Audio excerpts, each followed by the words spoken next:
ও hello everyone. আজকের ভিডিওটা হচ্ছে আমার বাংলাদেশি জিআইএস লার্নারদের জন্য যারা একদম বিগিনার লেভেল থেকে শুরু করতে চান জিআইএস লার্নিং বা জিআইএস ক্যারিয়ার। তো তাদের একটা কমন কোশ্চেন থাকে যেটা আমার অ্যাডমিন বেশ কয়েক মাস ধরে ফেস করছে, আমার সাথে শেয়ার করলো। সো তার প্রেক্ষিতে এই ভিডিওটা আজকের তৈরি করা। সো এই টপিকের ভিডিওটা আমাদের যে ইন্টারন্যাশনাল ইউটিউব চ্যানেল আছে শারিয়া জিএস স্কুল, ওইখানেও আছে, বাট ইন্টারন্যাশনাল পার্সপেক্টিভ আর বাংলাদেশি পার্সপেক্টিভে যদি চিন্তা করি গাইডেন্সে একটু ডিফারেন্স আছে। তাই আমার বাংলাদেশি লার্নারদের জন্য এই ভিডিওটা আবার আমি করছি বাংলায়, যেহেতু বাংলায় জিআইএস আমাদের ইউটিউব চ্যানেল। সো কমন যে কোশ্চেনটা আসে যারা একদম জিরো থেকে জিআইএস লার্নিংটা স্টার্ট করতে চান, যারা প্রিভিয়াসলি জিআইএস এর কোনো কিছু শিখেননি, আবার যারা জিআইএস শিখেছেন, তাদের মধ্যেও একটা কমন কথা আমি শুনি যে স্যার আমাদেরকে তো জিআইএস এর একটা সফটওয়্যার শেখানো হয়েছিল, কেউ বলে আরজিএস, আবার কেউ বলে স্যার আমাদের কিউজিএস শেখানো হয়েছিল। ওকে, বাট এখানে একটা কনফিউশন আছে। কোনো জিআইএস সফটওয়্যার বলতেই পুরো জিআইএস কে বোঝায় না। যদি আপনি আরজিএস শিখে থাকেন it does not mean GIS, যদি আপনি শুধু কিউজিএস শিখে থাকেন it does not mean GIS. GIS is not a software, it's a subject. তো এই ধারণাটা আগে একটু ক্লিয়ার করি, তাহলে আপনি ক্লিয়ার হয়ে যাবে আপনার যে আপনি কোথা থেকে শুরু করবেন, কোনটা আপনার জন্য সুইটেবল। আপনি একজন সিভিল ইঞ্জিনিয়ার হতে পারেন, ওয়াটার রিসোর্স প্ল্যানিং থেকেও আসতে পারেন, বা urban planner, geographer, whatever. GIS is in everywhere, even IT সেক্টরও। তো সবার জন্য এই ভিডিওটা, যারা একদম বিগিনার লেভেল থেকে শুরু করতে চান, বা কোন একটা জিআইএস সফটওয়্যার শিখেছেন, বেশ কয়েক বছর গ্যাপ আছে, এখন আবার স্টার্ট করতে চান, কারণ এখন অনেক কিছু ডাইমেনশন আপডেট হচ্ছে, চেঞ্জ হচ্ছে। তো এই ধারণাটা আগে একটু ক্লিয়ার করি। জিআইএসটা কি? জিআইএসটা হচ্ছে একটা বিশাল সমুদ্র। এই জিআইএস এ, এই সমুদ্রে দুই ধরনের জিআইএস আছে, একটা হচ্ছে ডেস্কটপ জিআইএস আর একটা হচ্ছে web GIS. Desktop GIS, web GIS. Shortly যদি বলি, ব্যাখ্যা দিতে গেলে অনেক বড় কিছু চলে আসবে, সারাদিন পার হয়ে যাবে। শর্টলি যদি বলি, আমি আমার জিআইএস প্রজেক্টটা যদি ডেস্কটপে সীমাবদ্ধ রাখতে চাই, তাহলে সেটাকে বলে ডেস্কটপ জিআইএস। নাম থেকেই কাজ বোঝা গেল। আর যদি আমার জিআইএস প্রজেক্টটা আমি ওয়েবে শেয়ার করতে চাই, same as like Google map, Uber, তাহলে সেটা হয়ে গেল ওয়েব জিআইএস। ওকে, সো এই রিকোয়ারমেন্ট অনুযায়ী, based on publicly share option, there are two types of GIS. One is desktop GIS, another one is web GIS. Okay, so desktop GIS এ অনেক ধরনের software আছে, ArcGIS, QGIS, MapInfo. ArcGIS এর নতুন এখন যেটা চলছে আর্কজিএস প্রো। ওকে, আরো অনেক ধরনের সফটওয়্যার আছে, বাট এই তিনটাই মোটামুটি গ্লোবালি ভালো চলে। এবার আসি ওয়েব জিআইএস। ওয়েব জিআইএস এ অনেক ধরনের প্ল্যাটফর্ম আছে। জিও সার্ভার আছে, গুগল ম্যাপস এপিআই, আমরা যে গুগল ম্যাপ অহরহ ইউজ করছি, বাট আমরা জানিও না যে আমরা জিআইএস ইউজ করছি সকাল থেকে রাত পর্যন্ত। ট্রাফিক জ্যাম বলি বা Uber, it's a kind of web GIS. Okay, Foodpanda, it's a kind of web GIS. Okay, so GeoServer, Google Maps API, আরো আছে ArcGIS server, QGIS server, Leaflet dot js. Okay, অনেকগুলো platform আছে। ওকে, তো তাহলে কি বোঝা গেল? আপনি প্রিভিয়াসলি যদি শিখে আসেন আর্কজিএস অথবা QGIS, whatever, any kind of software, so এগুলো হচ্ছে it's a part of desktop GIS, and desktop GIS is a part of GIS. Okay, সে যদি আরজিএস এর কথা চিন্তা করি বা কিউজিএস এর কথা, QGIS is a part of desktop GIS, desktop GIS is a part of GIS. So ArcGIS, অনেকে বলে যে স্যার আমরা আরজিএস শিখেছিলাম, তো ওইখানেও একটা কনফিউশন আছে। যখন আমি জিজ্ঞেস করি আচ্ছা আরজিএস আপনি আর্কসিন শিখেছেন, না। আর্ক গ্লোব শিখেছেন, না। আর্ক ক্যাটালগ, হ্যাঁ স্যার। কি শিখেছেন? শেপ ফাইল কিভাবে ক্রিয়েট করতে হয়, এটা কমন একটা অ্যান্সার। ওকে, বাট আর্কজিএস শুধু আর্ক ম্যাপ না। আসলে পরে যখন ক্লিয়ার হই যে তারা আসলে ওই আর্ক ম্যাপটা শিখেছে, ওইটাই আসলে আর্ক ম্যাপই আর্কজিএস না। ArcMap is a part of ArcGIS software package. ArcGIS হচ্ছে একটা সফটওয়্যার প্যাকেজ।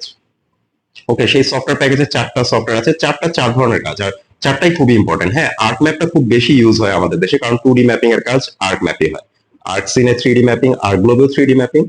আর্ক ক্যাটালগে শুধু শেপ ফাইল ক্রিয়েট না, আরো অনেক ধরনের কাজ হয়, অ্যাডভান্স লেভেলের কাজও হয় যদি আমি টুল ডেভেলপ করে অ্যাড করতে চাই। ওকে, সো এগুলো ইম্পর্টেন্ট। সো সেখানেও কিছু কনফিউশন আছে। ArcMap is not GIS. ArcMap is a part of ArcGIS software package. ArcGIS software package is a part of Desktop GIS. Desktop GIS is a part of GIS. ওকে, তো আশা করি আপনাদের ধারণাটা clear হয়েছে। এখন আপনার সেক্টরে আপনার রিকোয়ারমেন্ট অনুযায়ী কোনটা আপনার টার্গেট হতে পারে। আপনি ArcGIS শিখতে পারেন, QGIS শিখতে পারেন, সেটা আমার কাছ থেকে হোক বা যেখান থেকে হোক। জাস্ট আপনাদেরকে প্রপার গাইডেন্সটা দেওয়ার জন্য এই ভিডিওটা আর কি, আমার বাংলাদেশি লার্নারদের। তো আমার আরেকটা ভিডিও আছে যেখানে আমি বলেছি যে কিভাবে জিআইএস লার্নিংটা স্টেপ বাই স্টেপ আগাবো, how to be a GIS genius. দেখবেন আমার শারিয়া জিআইএস স্কুল ইউটিউব চ্যানেলে একটা ভিডিও আছে, proper guidance to start learning GIS, be a GIS genius. ওইখানে আমি যেটা বলেছি একটু শর্টলি এখানে বলে ফেলি সেটাও। ওই যে যেটা বললাম জিএস এর দুইটা ভাগ আছে, একটা হচ্ছে ডেস্কটপ জিএস আর একটা ওয়েব জিএস। তো আপনি আপনার নলেজ লেভেল যখন 0 থেকে লেভেল 1 এ আপডেট করবেন, I am talking about your knowledge level.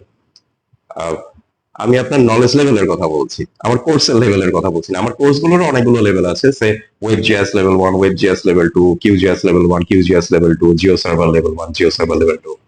ওকে, আপনার নলেজ লেভেলের কথা বলছি। আপনার নলেজ লেভেল 0 থেকে যখন নলেজ লেভেল 1 এ আপডেট করবেন, তখন ডেস্কটপ জিএস এ কি কি ধরনের সফটওয়্যার আছে ওগুলোর হালকা একটু নলেজ নেবেন। বেশি কিছু জানার দরকার নেই, হালকা নলেজ নিলেই হবে যে কোন ধরনের প্রজেক্টের জন্য কোনটা সুইটেবল। দেখা যায় কিছু কিছু কাজ easy to do in ArcGIS but difficult to do in QGIS, আবার কিছু কিছু কাজ দেখা যায় easy to do in QGIS but difficult to do in ArcGIS, আবার কিছু কাজ দেখা যায় সুপার ম্যাপে ইজিলি করা যায়। সো এক একটার এক এক ধরনের পটেনশিয়ালিটিস আছে, আবার কিছু ল্যাকিংসও আছে।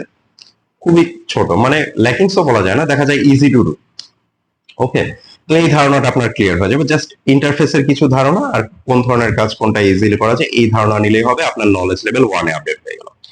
এরপর আপনি আপনার নলেজ লেভেল 1 থেকে যখন 2 তে আপডেট করবেন, ওই যে নলেজ লেভেল 1 এ আপনি অলরেডি জেনেছেন যে ডেস্কটপ জিএস এ কি কি সফটওয়্যার আছে, ইউজার ইন্টারফেসটা একটু চোখ বুলালেন।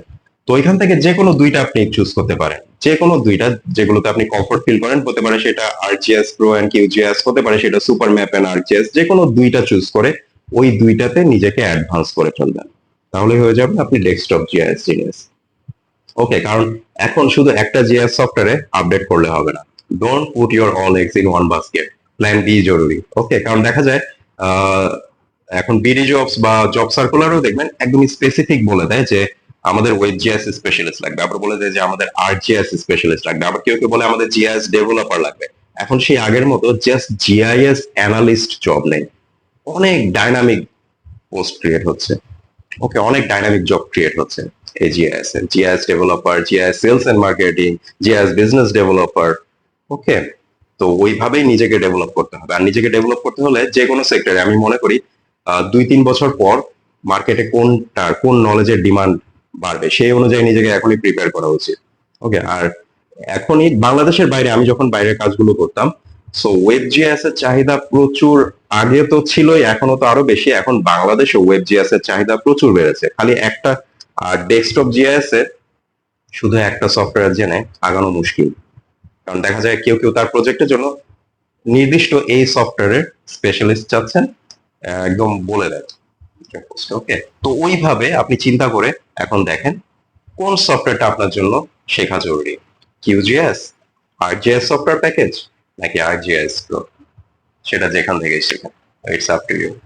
ওকে, আর ডেস্কটপ জিএস এ আপনার নলেজ হয়ে গেলে ওয়েব জিএস টা কি সেই ধারণাটা অলরেডি আপনার এমনি চলে আসবে, কারণ আমার ডেস্কটপ জিএস ট্রেনিং গুলোতে শুরুতেই আমি বেসিক নলেজটা একটু ক্লিয়ার করি যে আর ওয়েব জিএস টা কি, ডেস্কটপ জিএস টা কি, ওয়েব জিএস এ কি কি প্ল্যাটফর্ম আছে। আবার ওখানেও আহ, সবাই ভয় পায় ওয়েব জিএস করতে গিয়ে যে আমাকে ওয়েব প্রোগ্রামিং জানা লাগবে নাকি, ওইখানে একটা ভ্রান্ত ধারণা আছে। হ্যাঁ, ওয়েব প্রোগ্রামিং দিয়েও web GIS software, web GIS project create করা যায়, বাট প্রোগ্রামিং ছাড়াও ক্রিয়েট করা যায়। So don't worry, everything is very easy, we are making this complicated. Okay, so আশা করি এই গাইডেন্সটা আপনাদেরকে হেল্প করবে যে আপনার টার্গেটটা এখন কোনটা হতে পারে। আপনি যদি প্রিভিয়াসলি শিখে আসেন আরজিএস, তাহলে আপনি এখন আপনার প্ল্যান হবে আরজিএস এ নিজেকে অ্যাডভান্স করে ওইটা শিখে প্ল্যান বি হিসাবে কিউজিএস টাও শিখে রাখা। ওকে, আর আবার ডিপেন্ড করে, অথবা সুপার ম্যাপও শিখে রাখতে পারেন। ওকে, বা কান্ট্রি ওয়াইজ ডিপেন্ড করে, ম্যাপ ইনফো শিখে রাখতে পারেন। আপনি যদি বাইরে যাওয়ার আপনার প্ল্যান থাকে, তো একটা সফটওয়্যার দিয়ে আগানো মুশকিল, দুইটা অ্যাটলিস্ট শিখে রাখা জরুরি। ওকে, সো আগে একটাতে নিজেকে ডেভেলপ করবেন, লেভেল 1 লেভেল 2 শেষ করবেন। হতে পারে আরজিএস লেভেল 1, আরজিএস লেভেল 2, তারপর আপনি কিউজিএস লেভেল 1, কিউজিএস লেভেল 2 এইভাবে আগাবেন। ঠিক আছে, এরপর আপনি শিখতে পারেন ওয়েব জিএস। ওকে, আশা করি এই গাইডেন্সটা কাজে লাগবে, আপনাদের কনফিউশনও দূর করবে। এটা সবার জন্য, যে কোনো সেক্টর থেকে আপনি হন না কেন, সবার জন্য।